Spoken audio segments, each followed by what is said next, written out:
আসসালামু আলাইকুম, স্বাগত জানাচ্ছি আরটিভির সকালের সংবাদে।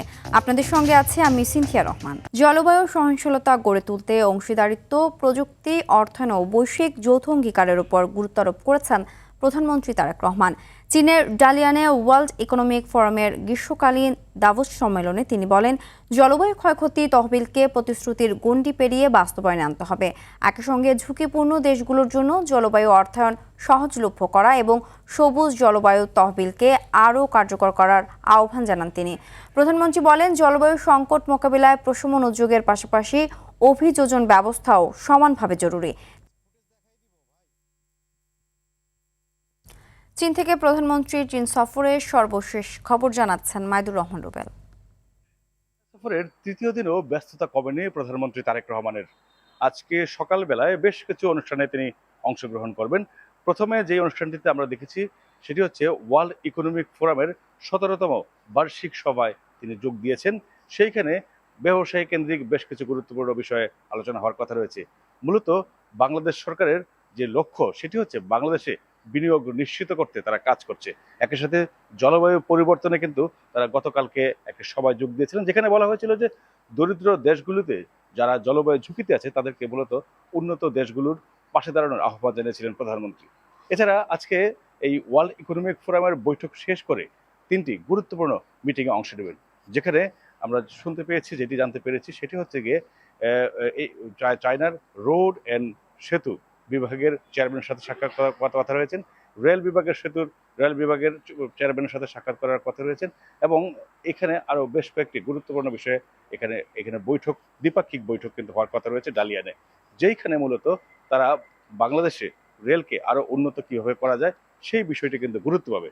এবং দুপুরের মধ্যাহ্নভোজ শেষ করে ডালিয়ান থেকে বেইজিং এর উদ্দেশ্যে রওনা দিবেন বুলেট ট্রেনে, যেটি হাই স্পিড বুলেট ট্রেন, এবং সেই বুলেট ট্রেনে এই চায়নার সময় 5:30টায় বেইজিংয়ে যাবেন প্রধানমন্ত্রী তারেক রহমান। এবং আজকের দিনের কর্মসূচিতে দিনের প্রথম অংশে ডালিয়ানে বেশ কিছু অনুষ্ঠানে যোগ দেওয়ার পর বিকেলে তিনি বেইজিংয়ে যাবেন এবং রাতে মধ্যাহ্নভোজ সারবেন।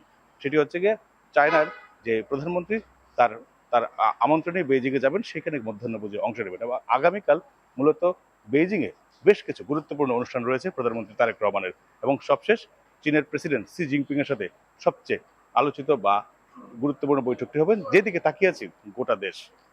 কর্মসংস্থান, রপ্তানি বৈচিত্র্য, দক্ষ জনশক্তি, সর্বোপরি প্রযুক্তি হস্তান্তরে বাংলাদেশের জন্য চীনের বিকল্প নেই বলে মন্তব্য করেছেন ব্যবসায়ী ও অর্থনীতিবিদরা। আর প্রধানমন্ত্রীর চীন মালয়েশিয়া সফর অর্থনীতিতে দারুণ ভূমিকা রাখবে বলে মন্তব্য তাদের। বাংলাদেশে চীনা কারখানা স্থাপন এবং চীনের দেয়া শুল্ক সুবিধা নিতে পারলে চীনে আগামী 3 বছরের মধ্যে বাংলাদেশ অন্তত $200 কোটি রপ্তানি করতে পারে বলে মনে করেন তারা। আরও জানাচ্ছেন তহিদুর রহমান। শিল্পের ভারী যন্ত্রপাতি, ওভেন, পোশাকের সুতা, কাপড়, রাসায়নিক ও ইলেকট্রনিক্স পণ্য প্রধানত চীন থেকে আমদানি করে বাংলাদেশ, যার পরিমাণ 1800 থেকে 2000 কোটি ডলারের মতো। বিপরীতে চীনের শুল্কমুক্ত সুবিধা থাকা সত্ত্বেও বৈচিত্র্যের অভাবে বাংলাদেশের বার্ষিক রপ্তানি আয় 100 কোটিরও নিচে। অন্যদিকে মালয়েশিয়ার সঙ্গে বাংলাদেশের দ্বিপাক্ষিক বাণিজ্যের পরিমাণ 300 কোটি ডলারের কাছাকাছি। এখানেও বাংলাদেশের রপ্তানি কম, যদিও বাংলাদেশের অন্তত 10 লাখ শ্রমিক সেখানে কাজ করছেন। গত 2 বছর ধরে শ্রমবাজারটা বদ্ধ আছে। ভিজিটটা যদি শ্রমবাজার খুলে দেশের জন্য কত বড় একটা, এই সব কিছু বিবেচনা করে ইনি প্রথম মালয়েশিয়া ভিজিট করছেন। আগে আলু যেত এখান থেকে, এগ্রিকালচারাল প্রোডাক্ট, এটা আমরা কীভাবে কত সুবিধা করতে পারবো। আমরা এক্সপোর্ট করতে হলে আমরা যেমন জানি আলু, এইগুলো, তারপর কিছু ফল। এখানে যেহেতু 8-10 লাখ বাঙালি আছে, তাদের খাওয়ার জন্যই তো আমরা যদি লিগ্যাল প্রসেসে এক্সপোর্ট করতে পারি, এটা অনেক বড় হবে। দুই দেশের সঙ্গে বাণিজ্যিক ঘাটতি কমাতে প্রধানমন্ত্রী তারেক রহমানের সফর গুরুত্বপূর্ণ ভূমিকা রাখবে বলে মনে করেন উদ্যোক্তারা। সফরে দুই দেশের ব্যবসায়ী প্রতিনিধিরা বাংলাদেশে বিনিয়োগে আগ্রহ দেখিয়েছেন বলে জানান তারা।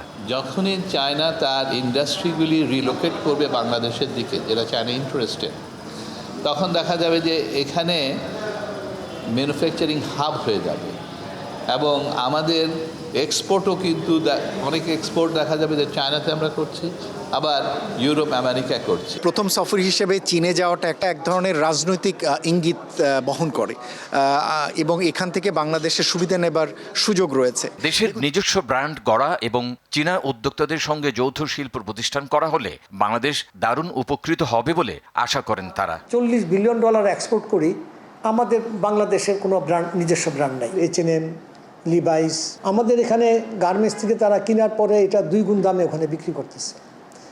আমি যদি এটাকে 2 গুণ দামে না বিক্রি করে সামান্য লাভে আমি যদি ওখানে দিই, তখন তারা কিন্তু আস্তে আস্তে আমাদের পণ্য কেনা শুরু করবে। প্রযুক্তি, ব্যাংক ও চিকিৎসা খাতে চীনা বিনিয়োগ হলে বাংলাদেশের অর্থনৈতিক সমৃদ্ধি বাড়বে বলে মনে করেন ব্যবসায়ী ও অর্থনীতিবিদরা। তৌহিদুর রহমান, RTV, ঢাকা। শিগগিরই রাষ্ট্রপতির কাছে দুদক চেয়ারম্যান কমিশনার নিয়োগে নাম সুপারিশ করবে সার্চ কমিটি। জানা গেছে আগামী সপ্তাহে কমিশন গঠন হবে। বিশেষজ্ঞদের মতে দুর্নীতি দমনে গতি ফেরাতে দুদকের শীর্ষ পদে এমন ব্যক্তিদের আনা উচিত যারা সম্পূর্ণ সৎ, সাহসী ও নিরপেক্ষ ভূমিকা পালন করতে পারবেন। আর টিআইবির নির্বাহী পরিচালক মনে করেন, কমিশনকে পূর্ণ স্বাধীনতায় কাজ করতে না দিলে শুধু দুদক নয়, সরকারের ভাবমূর্তিও বিতর্কিত হতে পারে। আতিকা রহমানের রিপোর্ট। 22 জুন দুর্নীতি দমন কমিশনের নতুন চেয়ারম্যান ও 2 কমিশনার নিয়োগে সার্চ কমিটি গঠন করেছে সরকার। জানা গেছে 3-4 দিনের মধ্যেই রাষ্ট্রপতির কাছে 6টি নাম প্রস্তাব করবে কমিটি। আগামী সপ্তাহের শুরুতেই রাষ্ট্রপতি নতুন কমিশন গঠন করবেন। 2024-এর গণ অভ্যুত্থান, অন্তর্বর্তী সরকারের পর বিএনপি সরকার গঠন, বিগত 2টি কমিশনের মেয়াদ শেষ না করে পদত্যাগ। এ প্রেক্ষিতে দুদক গঠন অনেক চ্যালেঞ্জিং। সংস্থাটির সাবেক মহাপরিচালক বললেন, নিরপেক্ষ ও গ্রহণযোগ্য ব্যক্তিদের নিয়োগ না দিলে বিতর্ক তৈরি হবে।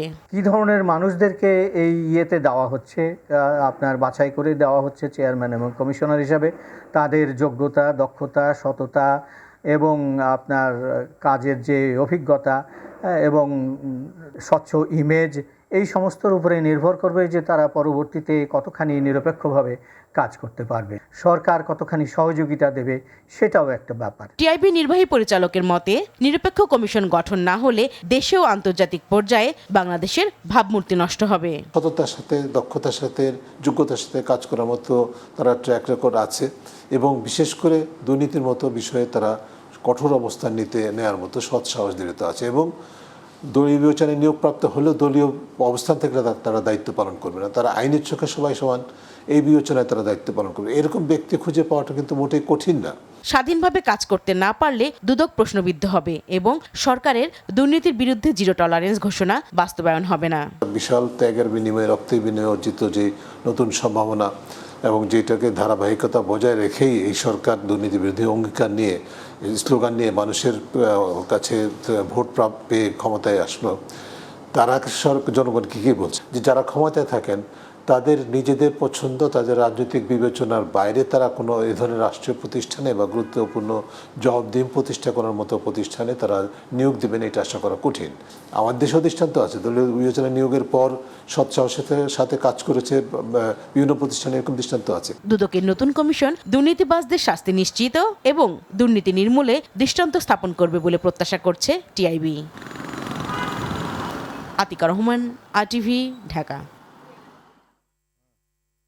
উজান থেকে নেমে আসা ঢল বৃষ্টিতে কুড়িগ্রামের তিস্তা, ধরলা ও ব্রহ্মপুত্রের পানি বৃদ্ধি অব্যাহত রয়েছে। তবে দুধকুমারের পানি কিছুটা কমেছে। এখনও সকল নদ নদীর পানি বিপদসীমার নিচ দিয়ে প্রবাহিত হচ্ছে। এদিকে ভোর 6টার দিকে তিস্তা নদীর পানি কাউনিয়া পয়েন্টে বিপদসীমার মাত্র 25 সেন্টিমিটার নিচ দিয়ে প্রবাহিত হয়। এদিকে পানি বাড়ায় নদী তীরবর্তী নিচু এলাকার ক্ষেত খামারে পানি প্রবেশ করছে। বন্যা পূর্বাভাস ও সতর্কীকরণ কেন্দ্র জানিয়েছে, পানিতে নদীর তীরবর্তী নিচু ও চরাঞ্চলে সাময়িক বন্যার সৃষ্টি হতে পারে।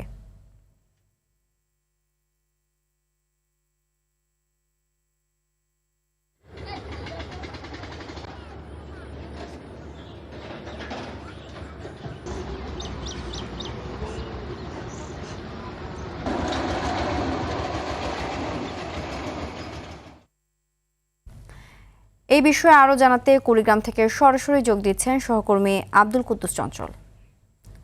চঞ্চল, পানি বৃদ্ধির বিষয়ে বিস্তারিত জানাবেন। সিনথিয়া, আপনাকে জানিয়ে রাখছি যে কুড়িগ্রামের 4টি প্রধান নদ নদী ব্রহ্মপুত্র, ধরলা, তিস্তা এবং দুধকুমার, এর মাঝে দুধকুমারের পানি কিন্তু সকাল থেকে একটু কমতে শুরু করেছে, আর অন্যান্য নদ নদীর পানি কিন্তু বৃদ্ধি পেয়েছে। সকাল 9টার যে পরিসংখ্যান রয়েছে এতে কিন্তু আমরা দেখতে পেয়েছি যে তিস্তা বিপদসীমার মাত্র 26 সেন্টিমিটার নিচ দিয়ে প্রবাহিত হচ্ছে এবং দুধকুমার কিন্তু প্রবাহিত হচ্ছে বিপদসীমার 85 সেন্টিমিটার নিচ দিয়ে। তো আমি এখন অবস্থান করছি দুধকুমারের অববাহিকার একটি চর রুসনি চর অঞ্চল। এখানে যদি একটু দেখাই আপনি দেখতে পাবেন যে পানি কিন্তু নিচু এলাকাগুলোতে প্রবেশ করেছে এবং ক্ষেত খামারে প্রবেশ করেছে। যদিও বাড়ির আশপাশে পানি এসেছে কিন্তু বাড়িতে এখন পর্যন্ত পানি ওঠেনি। তো এই বেশিরভাগ পানি কিন্তু আপনার নিম্ন চর অঞ্চল এবং যে সমস্ত চর অঞ্চল রয়েছে এইগুলোতে প্রবেশ করেছে দুধকুমার এবং তিস্তার অববাহিকা। ধরলা এবং ব্রহ্মপুত্র অববাহিকা এখন পর্যন্ত কিন্তু নদীর পাড়ে পর্যন্ত পানি উঠেছে।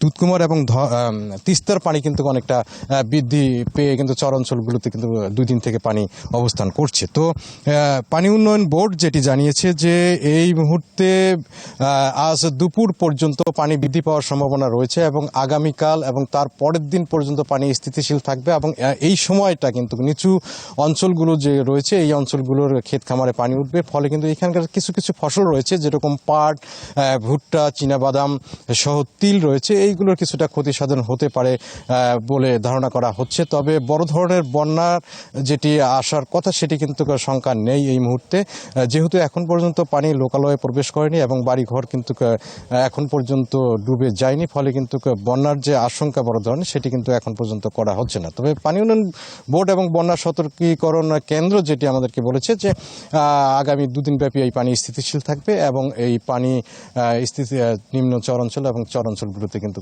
স্থিতিশীল থাকবে। তো এই ছিল আমার কাছে কুড়িগ্রামের নদ নদী পানির বৃদ্ধি এবং কমা নিয়ে সর্বশেষ খবরাখবর। সিনথিয়া, ধন্যবাদ। উজান থেকে নেমে আসা পাহাড়ি ঢল আর টানা বৃষ্টিতে টাঙ্গাইলে যমুনা সহ সবকটি নদীর পানি বৃদ্ধি পাচ্ছে। একই সাথে জেলার সদর ও গোপালপুর উপজেলায় দেখা দিয়েছে তীব্র নদী ভাঙন। এতে করে হুমকিতে পড়েছে ঢাকা তারাকান্দি সড়ক সহ বহু স্থাপনা। নদী গর্ভে চলে যাচ্ছে ঘরবাড়ি ও ফসলি জমি। টাঙ্গাইল থেকে কামাল হোসেনের তথ্যচিত্রে জানাচ্ছেন লিওন আজাদ। উজান থেকে নেমে আসা পাহাড়ি ঢল আর টানা বৃষ্টিতে ফুঁসে উঠেছে টাঙ্গাইলের যমুনা নদী। পানি বৃদ্ধির সাথে সাথেই জেলার সদর উপজেলার চরপৌলি এবং গোপালপুর উপজেলায় দেখা দিয়েছে ব্যাপক ভাঙন। ইতোমধ্যেই নদীগর্ভে বিলীন হয়ে গেছে বহু ঘরবাড়ি ও শত শত একর জমির ফসল। বর্তমানে হুমকিতে রয়েছে এই অঞ্চলের যোগাযোগের অন্যতম মাধ্যম ঢাকা তারাকান্দি সড়ক। স্থানীয়দের অভিযোগ, অপরিকল্পিত বালু উত্তোলনের ফলে নদীর তলদেশ খালি হয়ে যাওয়ায় এই ভয়াবহ ভাঙন। ফসল যা আছে যা করছে সব ভেঙে যেতেছে। এটা সব আল্লাহর ইচ্ছা, আল্লাহ যদি ঠিক আছে থাকবো না হলে সব চলে যাবো। আসলে নদী ওই পাশে ভাঙতে ভাঙতে আস্তে আস্তে পড়ছে। গরিব মানুষ, বাড়ি ঘর ভাঙে যাইতেছে, আমাকে করার মতো আর কোনো সামর্থ্য নেই। এখন ঘরে থেকে বাইরে হলে আমাকে পানি পাড়া লাগে। তবে পানি উন্নয়ন বোর্ড বলছে ভাঙন ঠেকাতে ইতিমধ্যেই তৎপরতা শুরু হয়েছে। মহাপরিচালক মহোদয়ের নির্দেশক্রমে আমরা কাজ বাস্তবায়ন শুরু করেছি। ইতিমধ্যে অনেক কাজ সমাপ্ত হয়ে গেছে, কিছু কাজ এখনো চলমান। এদিকে ভাঙন পরিস্থিতি নিয়ে পানি উন্নয়ন বোর্ডের সাথে সার্বক্ষণিক যোগাযোগ রক্ষা করার পাশাপাশি দ্রুত প্রয়োজনীয় স্থায়ী ব্যবস্থা নেওয়ার আশ্বাস দিয়েছেন স্থানীয় সংসদ সদস্য। ব্যবস্থা নেবেন যাতে না ভাঙে এবং বাজারের কোনো ক্ষতি না হয়। খবর নেব, যদি উত্তর পাতালে এরকম কোনো ঘটনা ঘটে থাকে তাহলে আমি পানি উন্নয়ন বোর্ডের সাথে কথা বলে ব্যবস্থা নেব ইনশাআল্লাহ। কর্তৃপক্ষের শুধু আশ্বাস নয়, বরং দ্রুত নেওয়া হবে বাস্তবমুখী ও স্থায়ী পদক্ষেপ। রক্ষা পাবে ঘরবাড়ি, ফসলি জমি আর ঢাকা তারাকান্দি সড়কের মতো গুরুত্বপূর্ণ স্থাপনা। Leon Azad, RTV। নওগাঁর সাপাহার উপজেলার আদাতলা সীমান্ত দিয়ে শিশুসহ 9 জনকে পুষিনের চেষ্টা চালিয়েছে ভারতীয় সীমান্তরক্ষী বাহিনী BSF। তবে বর্ডার গার্ড বাংলাদেশ বিজিবির শক্ত অবস্থানের কারণে সেই প্রচেষ্টা ব্যর্থ হয়েছে। ভোররাতে উপজেলার আদাতলা সীমান্তের উত্তর পাতারি এলাকায় এ ঘটনা ঘটে বলে জানান 16 বিজিবি এর অধিনায়ক লেফটেন্যান্ট কর্নেল মোহাম্মদ আরিফুল ইসলাম মাসুম। বর্তমানে ওই সীমান্ত এলাকায় বিজিবির সতর্ক অবস্থানে রয়েছে।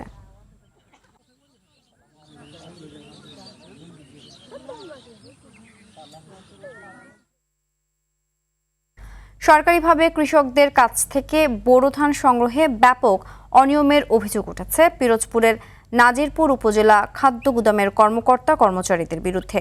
চাষিদের অভিযোগ, প্রকৃত কৃষকদের বাদ দিয়ে স্থানীয় ব্যবসায়ী ও প্রভাবশালীদের কাছ থেকে ধান সংগ্রহ করা হচ্ছে।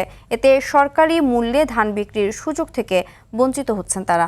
পিরোজপুর থেকে শেখ রিয়াজ আহমেদ নাহিদের পাঠানো তথ্যচিত্রে আরও জানাচ্ছেন আব্দুল হামিদ। ধানের ন্যায্য দাম নিশ্চিতে কৃষকদের কাছ থেকে সরকারি দামে ধান সংগ্রহ চলছে বিভিন্ন জেলা উপজেলার খাদ্য গুদামগুলোতে। তবে পিরোজপুর উপজেলার নাজিরপুরের শ্রীরামকাঠি খাদ্য গুদামের কর্মকর্তাদের বিরুদ্ধে অভিযোগ উঠেছে, প্রকৃত কৃষকদের পরিবর্তে স্থানীয় ব্যবসায়ী ও রাজনৈতিকভাবে প্রভাবশালীদের কাছ থেকে ধান সংগ্রহ করার। এতে বাধ্য হয়ে কম দামে পাইকারদের কাছে ধান বিক্রি করছেন চাষিরা। কৃষকদের অভিযোগ, খাদ্য গুদামের কর্মকর্তা ও লেবার সর্দারদের যোগসাজশে এই অনিয়ম চলছে। তাদের ভালো মানের ধান ফিরিয়ে সংগ্রহ করা হচ্ছে নিম্নমানের ধান। সম্প্রতি এর প্রতিবাদে উপজেলা পরিষদ চত্বরে বিক্ষোভ করেন কৃষকরা। আমরা গোডাউনে ধান দিতে পারতেছি না, আমরাই 900 টাকায় ধান বিক্রি করতেছি। ধান তারা নিতেছে, কিন্তু আমাকে কৃষকের তা নিতে আসে না। আমাদের প্রত্যেকের কৃষিকার্ড আছে, কিন্তু কৃষিকার্ড থাকা সত্ত্বেও আমরা গোডাউনে ধান নিয়ে গেলে বিভিন্ন হয়রানির শিকার হই। আমরা নিয়ে গেলে সেটা শুকনো হয় না, এবার আমরা 50,000 1 লাখ টাকার মতো ঘুষ দিতে পারি না। গ্রামের প্রভাবশালী যারা আছে, অর্থ ব্যবস্থা ভালো আছে, তারা ওই সময় 720 টাকা কিনে নিয়ে তাদের একটা গোডাউন করিয়া তারা নিজেরা ওইটারে সংরক্ষণ করিয়া তাদের ওই সরকারি অফিসের যে নিয়ম রুল আছে ওই নিয়ম অনুসারে তারা ওই সময় দেওয়া শুরু করে। ফিল্ড অফিসার দ্বারা প্রতিটা কৃষকের কাছে ধানটি যদি সংগ্রহ করতে ধানগুলো, তাহলেই মনে হয় কৃষক স্বাবলম্বী হতো। তবে এসব অভিযোগ অস্বীকার করছেন শ্রীরামকাঠি খাদ্য গুদামের ভারপ্রাপ্ত কর্মকর্তা। কৃষকরাই দেয়, এটা শুধু মিথ্যে অভিযোগ। আমরা বলে দিচ্ছি, আমরা নোটিশ টানাই দিচ্ছি, আমাদের বস্তা নাই, পর্যাপ্ত জায়গা নাই। যে কৃষক আসে এখানে কোনো কৃষক অভিযোগ করতে পারবে না। চলতি মৌসুমে উপজেলায় প্রতিমন ধান 1440 টাকা মূল্যে ক্রয় করা হচ্ছে। ন্যায্য দাম না মিললে লোকসানের আশঙ্কা করছেন কৃষকরা। আব্দুল হামিদ, RTV। উদ্বোধনের 3 বছর পরেও কোনো কাজে আসছে না পাবনার ঈশ্বরদী রূপপুর রেললাইন এবং রেল স্টেশনটি। 336 কোটি টাকা ব্যয়ে রেল স্টেশন ব্যবহার হচ্ছে কেবলমাত্র রেলওয়ের ওয়াগন ইয়ার্ড হিসাবে।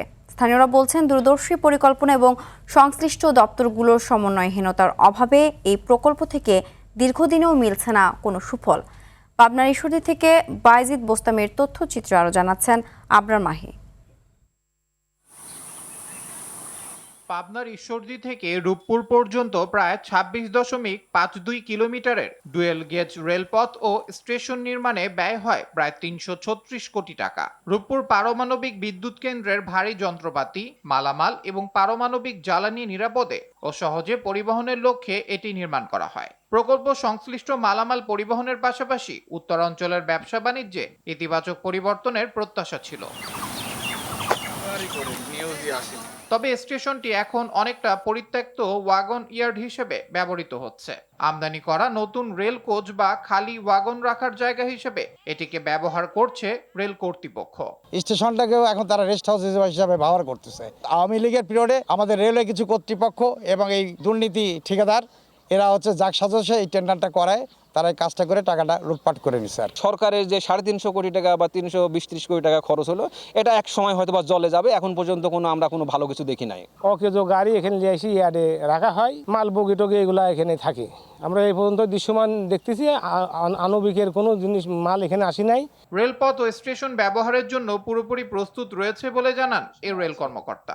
আমরা যদি লোডিং আনলোডিং ফ্যাসিলিটি কিছুটা বৃদ্ধি করতে পারি, তাহলে আমরা এখানে রাজস্ব অর্জন করতে পারবো। তবে এটা কিন্তু রেডি আছে, যে কোনো সময় আমরা এটা ব্যবহার করতে পারবো। এবং ভবিষ্যতেও যদি আমাদের রূপপুর আণবিক কেন্দ্রের কোনো জিনিসপত্র, মালামাল যদি আমাদের পরিবহন করতে হয়, এটাও সম্ভব। 2018 সালের এপ্রিল মাসে নির্মাণ কাজ শুরু হয়ে 2022 সালে এটি সম্পন্ন হয়। পরে 2023 সালের 9 ফেব্রুয়ারি স্টেশন ও রেলপথটির উদ্বোধন করা হয়। আবরার মাহি, RTV। সকালের সংবাদ এ পর্যন্তই। মধ্যাহ্নের সংবাদ দুপুর 12টায় দেখার আমন্ত্রণ রইল। ধন্যবাদ সবাইকে।